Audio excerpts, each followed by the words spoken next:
देश तकसीम होने तो पहला कई शख्सियतां वल्लों अपने पिंडां दी इहो ਜਿਹੀ महक गाथा लिखी गई जिन्हां दे फुੱਲਾਂ वर्गे ਅੱਖਰਾਂ ਦੀ ਖੁਸ਼ਬੂ ਨਾਲ ਅੱਜ ਵੀ ਪਿੰਡ ਦਾ ਵੇੜਾ ਮਹਿਕਦਾ ਈ।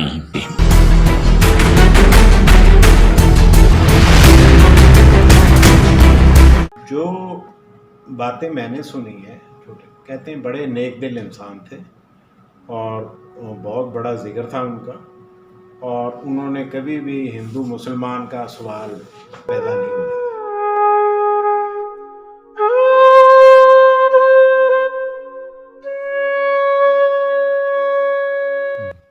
फिर बजुर्गों नाल आके मिले जाके जफ्फियां पा के रोई भी साडा पिंड जद्दी पिंड सी ਇਹ ਵਿਛੋੜਾ ਕਰਕੇ ਆਪਣੇ ਲਿਹਾਜ਼ ਨਹੀਂ ਹੁੰਦੀ ਸੀ। ਅੱਜ ਗੱਲ ਹੋ ਰਹੀ ਹੈ ਉਸ ਪਿੰਡ ਦੇ ਸੈਕੰਡ ਪਾਰਟ ਦੀ, ਜਿਸ ਪਿੰਡ ਦੇ ਰੁਤਬੇ ਵਾਲੇ ਅਤੇ ਸ਼ਾਹੀ ਖਾਨਦਾਨ ਤੋਂ ਬਰਤਾਨੀਆ ਹਕੂਮਤ ਵੀ ਪ੍ਰਭਾਵਿਤ ਸੀ।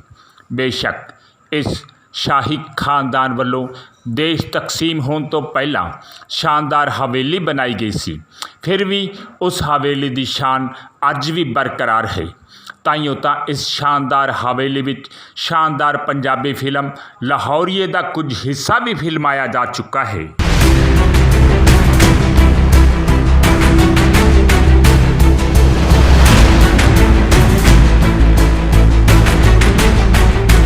जो मेरे ग्रैंडफादर थे, दादाजी थे, और बेटू जी का आपस में इनका भाईचारा था आपस में, और ये वो पगवट राज उसको बोलते हैं, वो रिश्ते थे उनके जी। और अभी भी हालांकि वो परिवार जो है पाकिस्तान चला गया, पर हमारे रिश्ते उसी तरह से।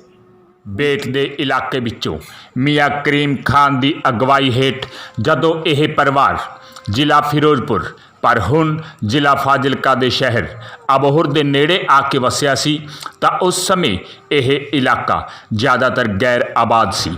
ਮੀਆਂ ਚੰਦਨ ਕਰੀਮ ਖਾਨ ਬੇਟੂ ਨੇ ਇਸ ਰਕਬੇ ਦੀ ਦੇਖਭਾਲ ਸ਼ੁਰੂ ਕੀਤੀ। ਖੇਤੀ ਦੇ ਲਈ ਉਹਨਾਂ ਦੂਰ ਦਰਾਜ ਦੇ ਖੇਤਰਾਂ ਤੋਂ ਛੋਟੀਆਂ ਛੋਟੀਆਂ ਟੋਲੀਆਂ ਬੁਲਾਈਆਂ ਜੋ ਉਹਨਾਂ ਦੇ ਮੁਜ਼ਾਹਰੇ ਬਣ ਗਈ। ਉਹਨਾਂ ਵੱਡੀ ਤਾਦਾਦ ਦੇ ਵਿੱਚ ਮੱਝਾਂ ਗਊਆਂ ਵੀ ਪਾਲੀਆਂ, ਡੇਰੀ ਫਾਰਮ ਵੀ ਬਣਾਏ ਜੋ ਉਹਨਾਂ ਦੀ ਸੋਰਸ ਆਫ ਇਨਕਮ ਸਨ।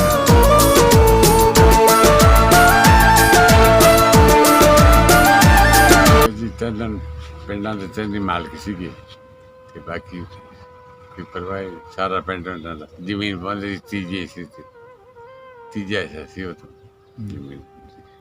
ਕਿੰਨੀ ਜ਼ਮੀਨ ਸੀ ਉਹਨਾਂ ਦੀ? ਜ਼ਮੀਨ ਤਾਂ ਤੁਹਾਨੂੰ ਦੱਸਦਾ ਆ ਪਿੰਡ ਚ ਨਹੀਂ ਖੜਾ ਸਾਰਾ ਸੀਗਾ ਉਹ ਬੜਾ ਰੋਡੀ ਪੈਂਦਾ। बेटू फैमिली को मेरे से कोई तल्लुकात नहीं रहे, क्योंकि 1947 में ये लोग पाकिस्तान चले गए थे और मेरा जन्म है जो 1947 का है, 48 का। तो इस वजह से उनकी बातें सुनी हुई हैं, वही मैं आपको बतला सकता हूँ, क्योंकि हमारे परिवार से उनके बड़े अच्छे रिश्ते थे और बहुत ज़्यादा प्यार था। ਜਦੋਂ ਪਹਿਲੀ ਸੰਸਾਰ ਜੰਗ ਸ਼ੁਰੂ ਹੋਈ ਤਾਂ ਬਰਤਾਨੀਆ ਫੌਜ ਨੇ ਪਿੰਡ ਚੰਨਨ ਖੇੜਾ ਵਿਖੇ ਡੇਰਾ ਜਮਾ ਲਿਆ। ਮੀਆਂ ਕਰੀਮ ਖਾਨ ਬੇਟੂ ਨੇ ਬਰਤਾਨੀਆ ਫੌਜ ਨੂੰ ਖਾਣਾ, ਦੁੱਧ ਸਮੇਤ तमाम ਸਹੂਲਤਾਂ ਵੀ ਪ੍ਰਦਾਨ ਕੀਤੀਆਂ। ਉਸ ਤੋਂ ਬਾਅਦ ਜਦੋਂ ਬ੍ਰਿਟਿਸ਼ ਆਫੀਸਰ ਦੌਰੇ 'ਤੇ ਆਏ ਤਾਂ ਉਹ ਮੀਆਂ ਚੰਨਨ ਕਰੀਮ ਖਾਨ ਬੇਟੂ ਦੀ ਸ਼ੋਹਰਤ ਤੋਂ ਕਾਫੀ ਖੁਸ਼ ਹੋਏ ਅਤੇ ਉਹਨਾਂ ਪੜ੍ਹੇ ਲਿਖੇ ਮੀਆਂ ਜਮਾਲਦੀਨ ਖਾਨ ਬੇਟੂ ਨੂੰ ਫਾਜ਼ਿਲਕਾ ਬ੍ਰਾਂਚ ਦਾ ਆਨਰੇਰੀ ਮੈਜਿਸਟ੍ਰੇਟ ਨਿਯੁਕਤ ਕਰ ਦਿੱਤਾ। ਕਹਿੰਦੇ ਹਨ ਕਿ ਮੀਆਂ ਚੰਨਨ ਕਰੀਮ ਖਾਨ ਬੇਟੂ ਨੇ 2 ਸ਼ਾਦੀਆਂ ਕਰਵਾਈਆਂ ਹੋਈਆਂ ਸਨ, ਜਿਨ੍ਹਾਂ ਵਿੱਚੋਂ ਇੱਕ ਪਤਨੀ ਦੇ 3 ਅਤੇ ਦੂਜੀ ਪਤਨੀ ਦੇ 4 ਪੁੱਤਰ ਸਨ। ਉਹਨਾਂ ਪਹਿਲੀ ਸੰਸਾਰ ਜੰਗ ਵੇਲੇ ਅੰਗਰੇਜ਼ ਹਕੂਮਤ ਨੂੰ ਕਰਜ਼ ਵੀ ਦਿੱਤਾ ਸੀ। ਸਨ 1930-35 ਦੇ ਆਸ-ਪਾਸ ਚੰਨਨ ਕਰੀਮ ਖਾਨ ਬੇਟੂ ਫੌਤ ਹੋ ਗਈ। ਉਸ ਤੋਂ ਬਾਅਦ ਜ਼ਮੀਨ ਅਤੇ ਹੋਰ ਜ਼ਿੰਮੇਦਾਰੀਆਂ ਮੀਆਂ ਸੁਲੇਮਾਨ ਖਾਨ ਬੇਟੂ ਨੇ ਸੰਭਾਲ ਲਈਆਂ।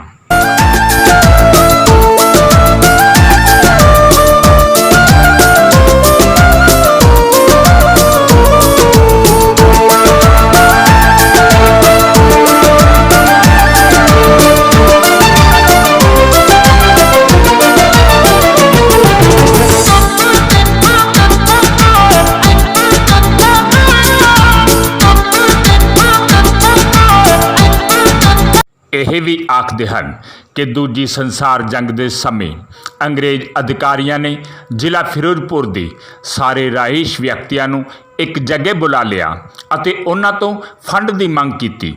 ਸਭ ਨੇ ਆਪਣੀ ਆਪਣੀ ਹੈਸੀਅਤ ਮੁਤਾਬਿਕ ਫੰਡ ਦਿੱਤਾ, ਪਰ ਮੀਆਂ ਸੁਲੇਮਾਨ ਖਾਨ ਬੇਟੂ ਨੇ ਉਸ ਸਮੇਂ ਸਭ ਤੋਂ ਜ਼ਿਆਦਾ ਕਰਜ਼ ਦਿੱਤਾ ਸੀ, ਜਿਸ ਕਾਰਨ ਅੰਗਰੇਜ਼ ਹਕੂਮਤ ਵੱਲੋਂ ਉਹਨਾਂ ਨੂੰ ਰਾਈਸੇ आजम ਦੇ ਖਿਤਾਬ ਨਾਲ ਵੀ ਨਵਾਜਿਆ ਗਿਆ ਸੀ। मेरे ग्रैंडफादर थे, दादाजी थे, इनका भाईचारा था आपस में, और ये वो पगवट राज उसको बोलते हैं, वो रिश्ते थे उनके जी।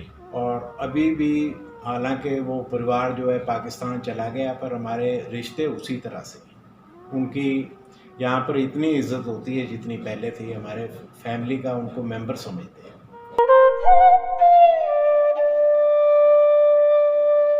ਹੁਣ ਗੱਲ ਕਰਦੇ ਹਾਂ ਮੀਆਂ ਸੁਲੇਮਾਨ ਖਾਨ ਬੇਟੂ ਅਤੇ ਪਿੰਡ ਸੀਤੋਗੁਣੋ ਦੇ ਲਾਲ ਚੰਦ ਗੁਦਾਰਾ ਦੀ ਦੋਸਤੀ ਦੀ। ਉਹ ਸਿਰਫ ਦੋਸਤੀ ਨਹੀਂ ਬਲਕਿ ਪਗਵਟ ਭਰਾ ਵੀ ਬਣੇ ਹੋਏ ਸਨ। ਦੋਵਾਂ ਦੀ ਦੋਸਤੀ ਦੀ ਚਰਚਾ ਦੂਰ ਦਰਾਜ ਦੇ ਖੇਤਰਾਂ ਤੱਕ ਸੀ। ਉਹਨਾਂ ਦਿਨਾਂ ਵਿੱਚ ਲਾਲ ਚੰਦ ਗੁਦਾਰਾ ਕਾਫੀ ਰੁਤਬੇ ਅਤੇ ਰੋਬਦਾਰ ਵਾਲੇ ਵਿਅਕਤੀ ਸਨ। ਪਗਵਟ ਭਰਾ ਬਣੇ ਹੋਣ ਦੇ ਕਾਰਨ ਦੋਵੇਂ ਇੱਕ ਦੂਜੇ ਦੇ ਸਹਾਇਕ ਵੀ ਬਣੇ ਹੋਏ ਸਨ। ਮੀਆਂ ਕੁਰੇਸ਼ ਬੇਟੂ ਅਤੇ ਲਾਲ ਚੰਦ ਗੁਦਾਰਾ ਦੇ ਪੁੱਤਰ ਹੇਤਰਾਮ ਗੁਦਾਰਾ ਵੀ ਗਹਿਰੇ ਯਾਰ ਬਣੇ ਹੋਏ ਸਨ। ਦੋਵਾਂ ਪਰਿਵਾਰਾਂ ਦਾ ਵਿਆਹ ਸ਼ਾਦੀਆਂ ਦੇ ਵਿੱਚ ਵੀ ਆਉਣਾ ਜਾਣਾ ਸੀ। यहाँ पर मियाँ अकरम खान एक बार आए थे, उनके भतीजे हैं अकरम खान बेटू, जो कि लाहौर हाई कोर्ट में, पंजाब हाई कोर्ट में चीफ जस्टिस रिटायर हुए हैं। तो उनसे मुलाकात हुई थी, वो मिलने के लिए एक दफ़ा आए थे। चन्ननखेड़ा भी गए वो, और उनका पुराना मकान और मियाँ जी की मज़ार पर सब जगह पूजा कर आए थे। ਭਾਰਤੀ ਉਪ ਮਹਾਦੀਪ ਦੀ ਤਕਸੀਮ ਹੋਈ ਤਾਂ ਇਸ ਦਾ ਸੇਕ ਦੋਵਾਂ ਪਾਸਿਆਂ ਦੇ ਲੋਕਾਂ ਦੇ ਦਿਲਾਂ ਨੂੰ ਵਲੂੰਦਰ ਗਿਆ। ਇਸ ਸੇਕ ਨੇ ਮੀਆਂ ਸੁਲੇਮਾਨ ਖਾਨ ਬੇਟੂ ਨੂੰ ਵੀ ਇਸ ਤਰ੍ਹਾਂ ਝੁਲਸਿਆ ਕਿ ਉਹ ਫੌਤ ਹੋ ਗਈ। ਕੁਝ ਹੀ ਦਿਨਾਂ ਵਿੱਚ ਕਤਲੇ ਆਮ ਸ਼ੁਰੂ ਹੋ ਗਿਆ। ਚਾਰੇ ਪਾਸੇ ਦਹਿਸ਼ਤ ਅਤੇ ਲਹੂ ਵਗਣ ਦੀਆਂ ਖਬਰਾਂ ਸੁਣ ਕੇ ਬੇਟੂ ਪਰਿਵਾਰ ਨੇ ਵੀ ਪਿੰਡ ਚੰਨਨ ਖੇੜਾ ਛੱਡਣ ਦਾ ਫੈਸਲਾ ਕਰ ਲਿਆ। ਰਸਤੇ ਵਿੱਚ ਕੋਈ ਅਣਹੋਣੀ ਨਾ ਹੋਵੇ, ਇਸ ਲਈ ਲਾਲ ਚੰਦ ਗੁਦਾਰਾ ਨੇ ਆਪਣੇ ਕੁਝ ਸਾਥੀਆਂ ਨੂੰ ਬੇਟੂ ਪਰਿਵਾਰ ਦੀ ਹਿਫਾਜ਼ਤ ਕਰਨ ਲਈ ਕਿਹਾ।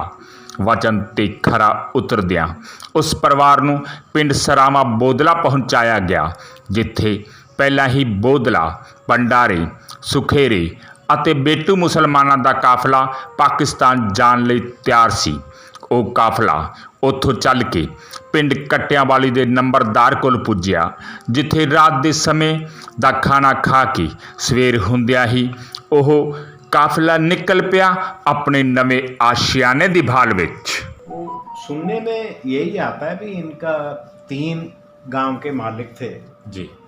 चन्ननखेड़ा, बलुआना, और इनके पास बेशुमार उस वक़्त की लैंड होल्डिंग्स थी। सुनने में आया भी 20 से 30 हज़ार एकड़ तक इनके पास ज़मीन थी, और चन्नन खेड़ा में इनकी खास रिहाइश थी। तो वो मकान मैंने बाहर से देखा हुआ इनका, और मेरे पिताजी को, चौधरी हेतराम को, वो साथ ले जाया करते थे और वहाँ एक एक महीना रहते थे उनके पास, और वो इधर आते थे जब भी इसी तरह से पूरा टाइम एक दूसरे के लिए निकालते। ਕਾਫਲਾ ਚੱਲ ਕੇ ਸਾਦਕੀ ਨਹਿਰ ਨੂੰ ਪਾਰ ਕਰਦਾ ਹੋਇਆ ਪਾਕਿਸਤਾਨ ਪੁੱਜ ਗਿਆ ਅਤੇ ਉਹ ਚੱਕ ਨੰਬਰ 37 ਬੇਟੂਆਂ ਵਾਲੀ ਵਿੱਚ ਆਬਾਦ ਹੋ ਗਈ। ਪਰ ਹਿੰਦੁਸਤਾਨ ਦੇ ਪਿੰਡ ਚੰਨਨ ਖੇੜਾ ਵਿੱਚ ਰਹਿ ਗਈਆਂ ਉਹਨਾਂ ਦੀਆਂ ਯਾਦਾਂ।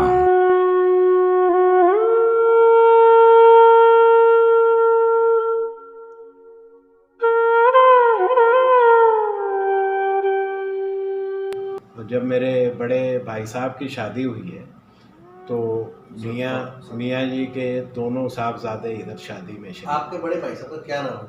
वो चौधरी सतपाल उनका नाम था जी, और मेरे ख्याल 1960 के लगभग उनकी शादी हुई थी, तो उसमें वो शरीक होने के लिए आए थे पाकिस्तान से। उसके बाद वो कभी आए या आपका कभी उधर जाना हुआ है? नहीं, उसके बाद में हमारी फैमिली का कोई नहीं। मेरा छोटा बेटा हर साल लाहौर जाया करता था, तो वो पोलो पोलो खेलता है। तो उसको लाहौर में उसकी अच्छी जान पहचान है, पर ये मियाँ अकरम जब मिले, जब उसका आना वहाँ अभी खेलना बंद कर दिया लाहौर में लॉ एंड ऑर्डर की वजह से। तो बाद में मेरा कभी पाकिस्तान जाना भी नहीं हुआ। देश तकसीम हो जाਣ ਤੋਂ ਬਾਅਦ ਕਈ ਲੋਕ ਇਹੋ ਜਿਹੇ ਵੀ ਹਨ ਜੋ ਆਪਣੇ ਆਸ਼ਿਆਨੇ ਦੀ ਝਲਕ ਪਾਉਣ ਦੀ ਤਮੰਨਾ ਦਿਲ ਵਿੱਚ ਹੀ ਦਫਨ ਕਰਕੇ ਸੰਸਾਰ ਤੋਂ ਅਲਵਿਦਾ ਹੋ ਗਈ। ਭਾਵੇਂ ਮੀਆਂ ਸੁਲੇਮਾਨ ਖਾਨ ਬੇਟੂ ਦੇ ਪੁੱਤਰ ਮੁਹੰਮਦ ਇਕਬਾਲ ਖਾਨ ਬੇਟੂ, ਮੁਹੰਮਦ ਮੁਮਤਾਜ਼ ਖਾਨ ਬੇਟੂ, ਮੁਹੰਮਦ ਕੁਰੈਸ਼ ਬੇਟੂ, ਮੀਆਂ ਮੁਹੰਮਦ ਅਸਗਰ ਬੇਟੂ ਤਾਂ ਆਪਣੇ ਪਿੰਡ ਨੂੰ ਨਹੀਂ ਨਿਆਰ ਸਕੇ, ਪਰ ਮੀਆਂ ਸੁਲੇਮਾਨ ਖਾਨ ਬੇਟੂ ਦੇ ਪੁੱਤਰ ਅਕਬਰ ਖਾਨ ਬੇਟੂ ਨੇ ਇੱਕ ਵਾਰ 1980 ਵਿੱਚ ਆਪਣੇ ਪਿੰਡ ਨੂੰ ਜ਼ਰੂਰ ਨਿਆਰਿਆ ਸੀ। ਪਿੰਡ ਦੇ ਬਾਸ਼ਿੰਦਿਆਂ ਨੂੰ ਪੂਰੀ ਤਰ੍ਹਾਂ ਯਾਦ ਹੈ ਜਦੋਂ ਉਹ ਆਪਣੀ ਹਵੇਲੀ ਨੂੰ ਦੇਖਣ ਲਈ ਪਹੁੰਚੇ ਤਾਂ ਉਹਨਾਂ ਦੀ ਅੱਖਾਂ ਦੇ ਵਿੱਚ ਵਿਛੋੜੇ ਦਾ ਦਰਦ ਸਾਫ਼ ਝਲਕਦਾ ਨਜ਼ਰ ਆਇਆ। ਪਿੰਡ ਦੇ ਬਾਸ਼ਿੰਦਿਆਂ ਅਤੇ ਬਚਪਨ ਦੇ ਸਾਥੀਆਂ ਪਿੰਡ ਸੀਤੋਗੁਣੋ ਦੇ ਰਹਿਣ ਵਾਲੇ ਲਾਲ ਚੰਦ ਗੁਦਾਰਾ ਦੇ ਪੁੱਤਰ ਹੇਤਰਾਮ ਗੁਦਾਰਾ ਨੂੰ ਮਿਲ ਕੇ ਜਿੱਥੇ ਉਹਨਾਂ ਨੇ ਖੁਸ਼ੀ ਦੇ ਹੰਝੂ ਵਹਾਏ, ਉੱਥੇ ਹੀ ਵਿਛੋੜੇ ਨੂੰ ਵੀ ਉਹ ਨਹੀਂ ਰੋਕ ਸਕੇ।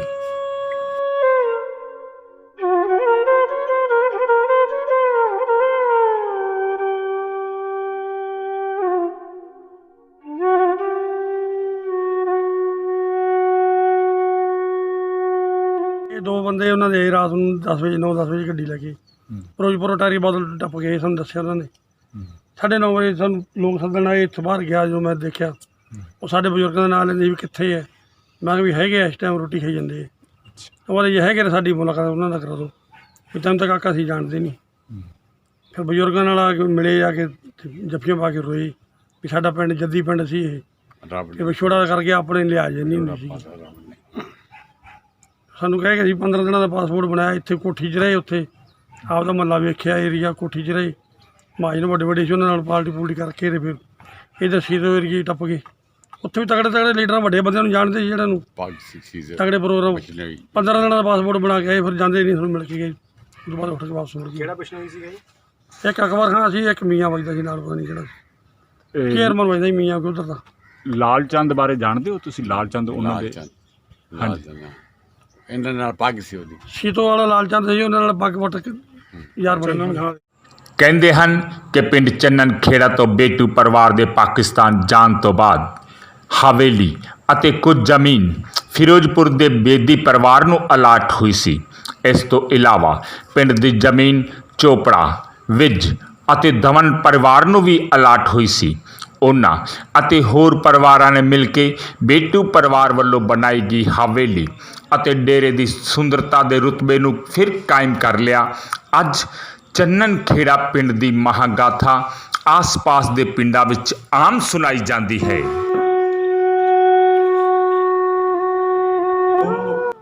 बातें मैंने सुनी है। छोटे कहते हैं बड़े नेक दिल इंसान थे और बहुत बड़ा जिक्र था उनका, और उन्होंने कभी भी हिंदू मुसलमान का सवाल पैदा नहीं होने दिया। और उनको इतना लगाव था इस जगह से, सुनने में आया कि जब पार्टीशन हुआ है तो वो उसके पहले ही फौत हो गए, और उनकी मज़ार भी यहीं है चन्नन खेड़ा में। वो जा ही नहीं, वो सदमा उनसे बर्दाश्त नहीं हुआ कि पार्टीशन हो।